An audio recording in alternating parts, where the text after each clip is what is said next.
Namaskar. We have a very... Namaskar, Ramesh Bjonnes.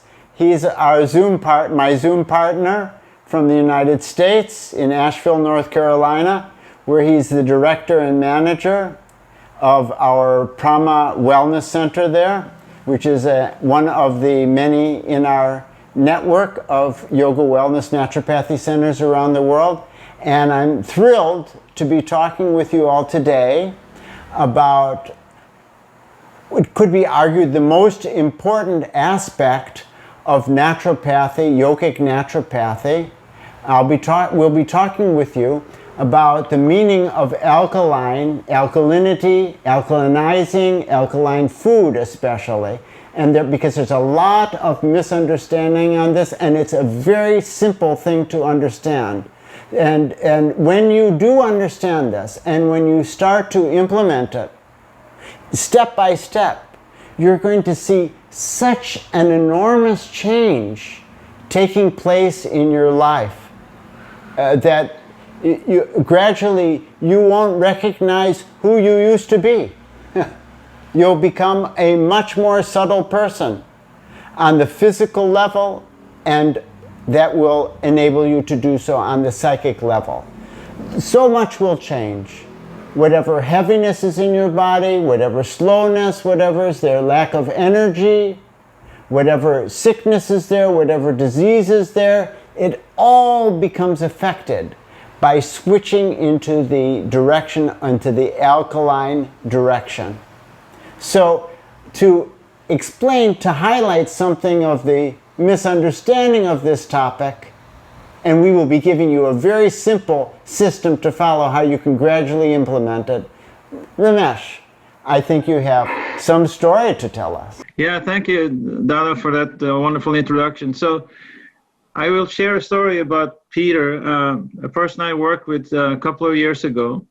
He was having a very heavy diet and a lot of protein, fish, sometimes 3 times a day. And he would wake up every morning pretty much with a very heavy stomach and feeling nauseous. And he was diagnosed with IBS and Crohn's disease. And so he came to our center, and I simply told him, we need to change your diet. We need to make it more alkaline. And within about 7 days, he had no pain, no nausea, and he was feeling fantastic. And he implemented this system into his life at home, and I visited him some 6 months later. And then I discovered that he had alkaline water system in his house. However, that alkaline water had not helped. In other words, we need to understand what this system is all about. What is alkaline food? Why is it that alkaline water didn't help him, but the alkaline food did? So this is what we're going to talk about. We're also going to teach you and show you and explain why lemon water, which is considered acidic, is actually having an alkaline effect. It's alkalinizing, as Dada was saying. Same thing with pineapple. So these are some of the secrets we're going to teach you in this video today. Right. So here we need to understand that the blood in our bodies, it's maintaining a certain pH that is an alkaline acid balance no matter what you do. But the thing is that when you eat food which is, and here's the key, which is difficult to digest, then it creates much more burden on the digestive organs of the body, on the stomach, on the intestines, on the pancreas, on the liver, the gallbladder. So many organs, they become affected by the work of digestion. And when they have to work harder in order to what? Maintain the pH balance in the blood, because so much acidity, so much toxins are coming from the difficult to digest food, then those organs become tired. And as a result, it becomes more and more difficult for the body to maintain its pH balance, which it's going to do invariably. So the more difficult to digest the food is, the harder your organs have to work. And therefore, if you're taking food which makes it easy for your body to maintain the alkaline condition. So we call that food alkalinizing food. Or we call the food which is very difficult to digest acid-forming food, because the difficult to digest food, it requires a lot more acid in your stomach and in other parts of the digestive system in order to process it. So the body will create more acid from the acid forming, means difficult to digest foods, and then the body has to struggle to bring itself to the proper balance. So what foods are alkalinizing and what foods are acid forming? Not alkaline and acid, but alkalinizing and acid forming. So that's why lemon water, it requires not only no effort to digest, but rather it is helping to digest other things, as long as you don't have an ulcer or as long as you don't have hyperacidity. The lemon water is very, very good for essentially everybody. And pineapple, that's a little bit, some people do react to that, but most people don't, and it's very easy to digest. It is also helpful. These are just examples of misunderstandings about this. Can you give some other misunderstandings about this, Ramesh? Some other misunderstandings is that actually coffee and tea, black tea, because of the caffeine, are also acid forming, and also different chemicals in the environment, different pharmaceutical medications and so on. Sugar, because as Dada was explaining, they are taking energy and taxing the digestive system, and therefore those foods, or in other words, those non-foods, are also problematic for this. Because they have, in the coffee and tea, there is caffeine. And the caffeine is a poison to the body. So the body has to work to stick it out. For every cup of coffee we drink, we need to drink 2 cups of water just to clean it out. It's giving a lot of work to the body, so it is acid forming, even though there's no special acid necessarily in that coffee or that tea. And it is even more the case with Western pharmaceutical medicines.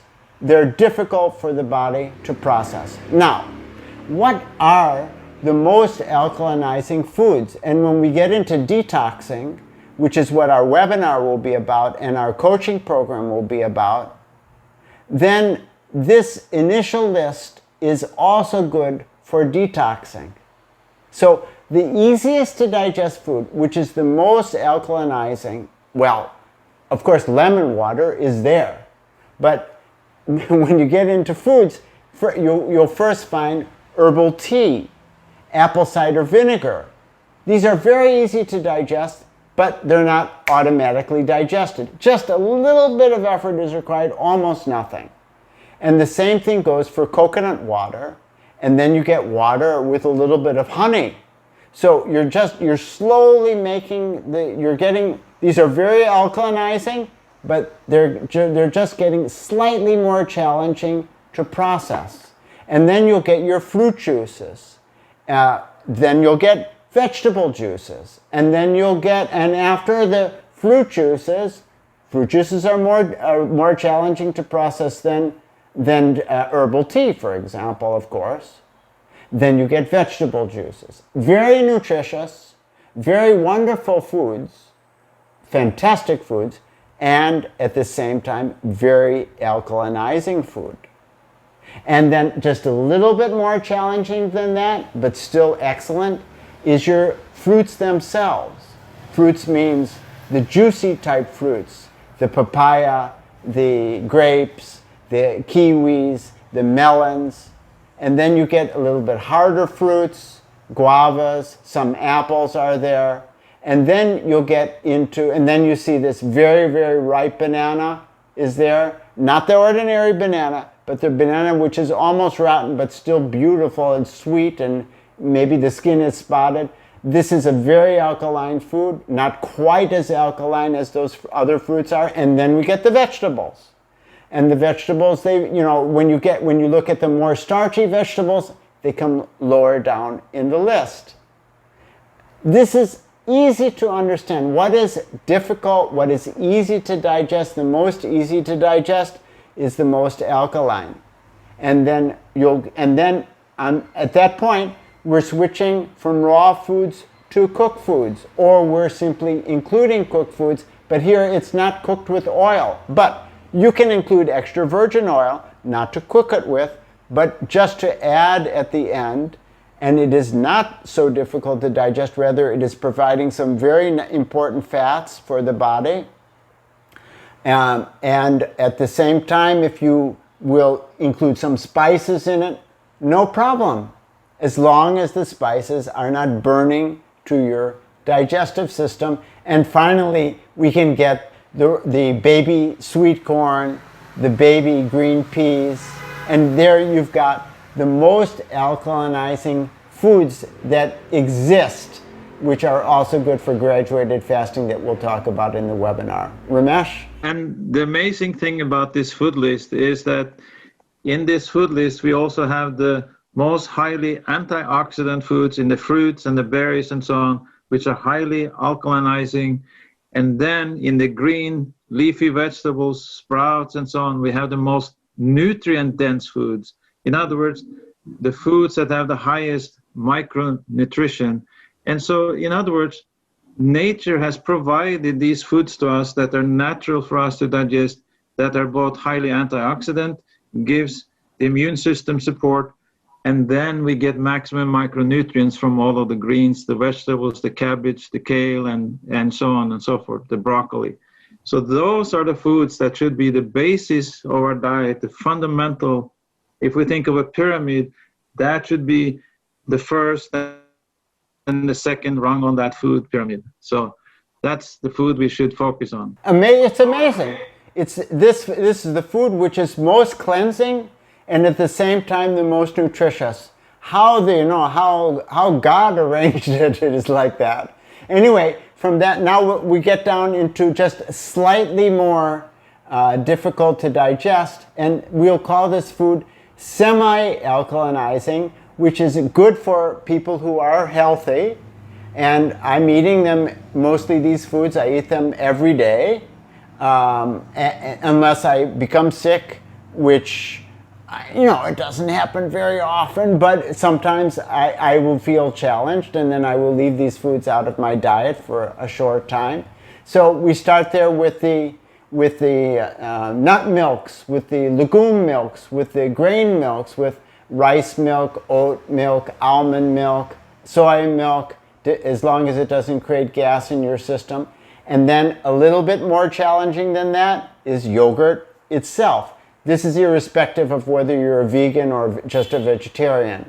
And then we get blackstrap molasses, which doesn't have the white sugar is not in that one. And then you get the vegetables that I didn't talk about before, I didn't include before. Those are your starchy vegetables, especially potatoes, cassava, and the normal banana, which is not super ripe, it has to go there. If you take it even really with a little part of the skin green, it's actually constipating and really challenging to digest. And then we get tofu, fresh tofu, and nuts, and then we get, and that's the semi-alkalizing foods. And then we'll come into another category, which is the semi-acid forming food, which is still good for healthy people, but a lot of people take these in too big a quantity. So you have to see what your body can easily process. It's different from person to person. And in this list, at the top of this list, comes buckwheat. Buckwheat is an extremely alkaline. It's so alkaline that it's in between being a grain and an herb. And then you get those grains which are most easy to digest, which is like millet and quinoa, and a little bit more challenging than that, a little bit more acid forming than that, is going to be your other whole grains like your whole wheat, brown rice, and whole grain noodles, corn, oats, barley, and finally in this semi-acid forming group we get the legumes themselves, the mung beans, the soybeans, the black beans, the kidney beans, and all the other, those kind of beans. And now we're coming to the acid-forming food. So some of this food is okay once in a while, but we want to limit these kinds of foods in our diet. So for example, we talked about the greens, the vegetables, and so on that are alkaline. But then if we saute those vegetables in oil, they become acid forming because of the heating of the oil. Same thing with sugar, raw sugar, refined sugar, white sugar, and so on is also highly acid forming. The different refined grains, such as white bread, white rice, white noodles, and so on, they are also acid forming because they turn into sugar. They're highly refined and quickly raise the blood sugar and so on. And then vegetarian meat or the veggie meats. Why? Because they're highly refined. Some of these veggie meats, some of these, tofu dogs and so on, they have like 40, 50 ingredients. So they're highly refined and difficult for the body to digest because of all the ingredients. Tea, coffee, we already mentioned, is also very acid forming. And vegetarian junk food, as I mentioned, with these tofu dogs and so on. So there are many people that are vegetarians and even vegans, but they are not healthy because they're eating vegetarian and vegan junk food. And then the final category is the extremely acid-forming food. And I think by now you probably have guessed what that food is, which is, for example, if you're a vegetarian deep-fried food, your pakoras, you go to an Indian restaurant, it fry it in oil for a very, very long time, and it becomes very difficult to digest. Fish, and if you fry the fish, it becomes even more difficult to digest. Chicken, poultry, meat, and eggs. And actually eggs is somewhat even more acidic than probably fish if you cook the fish, because it has a lot of cholesterol and is very difficult to digest. So these are the very acid-forming foods that we should eliminate from our diet, or minimize, eat very, very rarely. And then dairy products is also acid-forming, but it depends on the digestion. It depends on your ethnicity, because if you're Norwegian like me, you might digest it better than a Filipino who is not used to it in their genetic history. So finally, I just want to mention that our digestive system, I wondered about this for so many years. Why is it that humans should be vegetarians? Because, people from the Stone Age, they lived in these cold climates and they ate meat and so on. But then when I studied the long history of humanity, which goes back millions of years, we will find that humanity developed in very warm climates. And so these kinds of foods were plentiful, and that's how we developed the digestive system that is very different from a wolf or a carnivore. And that is why these are the kinds of foods that we should eat and digest. The meat-eating mammals, the bears, the dogs, the cats, the tigers, the lions, they're all having, their anatomy is very different. They have teeth, big teeth to catch their prey. They have a very short intestine so that they can digest their food very quickly. Their skin, it doesn't sweat. All the perspiration is coming through their tongue. They have a very strong stomach acid, 20 times that of the vegetarian mammals. Vegetarian mammals means like cows and goats and rabbits and buffalo and all those.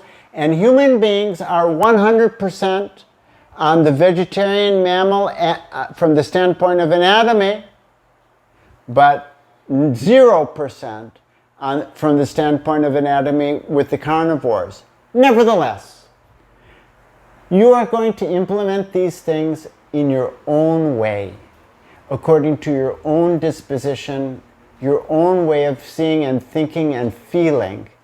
There's going to be a difference in the diet of those who are very healthy and those who are very sick. The people who are more sick, they're going to be more motivated to change, and their life may depend on changing. There's going to be a difference from young to old. But the older people, even if they're following very alkaline diet, they may want to take much less grains, much less legumes, even on the good diet. So differences come. And that's why it's very important that you don't feel the pressure from anything that we are saying or teaching. You do the things in your own speed. You have to see, if you're emphasizing raw food, which for most people is excellent, but what if it produces gas in you? Then you can't take so much raw food for the time being until your body is able to adjust more. Cold climates, hot climates, these things make a difference. But for everybody, the most acid forming food, extremely acid forming, the meat, fish, eggs, these deep fried foods, you really want to minimize them. But don't knock yourself on the head trying to stop them. If you feel difficulty, let it happen in its own speed. You just think, I'm going to take the maximum I can of good and healthy foods, and whatever little space is left in my stomach, I'll consider whether I'll put garbage in it. You can know, at least you should know, that when you're taking something which is harmful to your body, you should know, you shouldn't think, oh, this is very harmful. You should think, I'm just taking this for entertainment. It's not going to help me in any way. Be honest with yourself, and that it will enable you to change. Entertainment is fine. I also take some ice cream sometimes, even though I know it's not going to help me in any way. But it doesn't hurt me much. A little bit. But it's fun. It's tremendously fun. So these are the ideas of system. So gradually wins the way. Thank you so very much. Write your questions, write your comments. We will try our best to respond to them. Thank you and namaskar.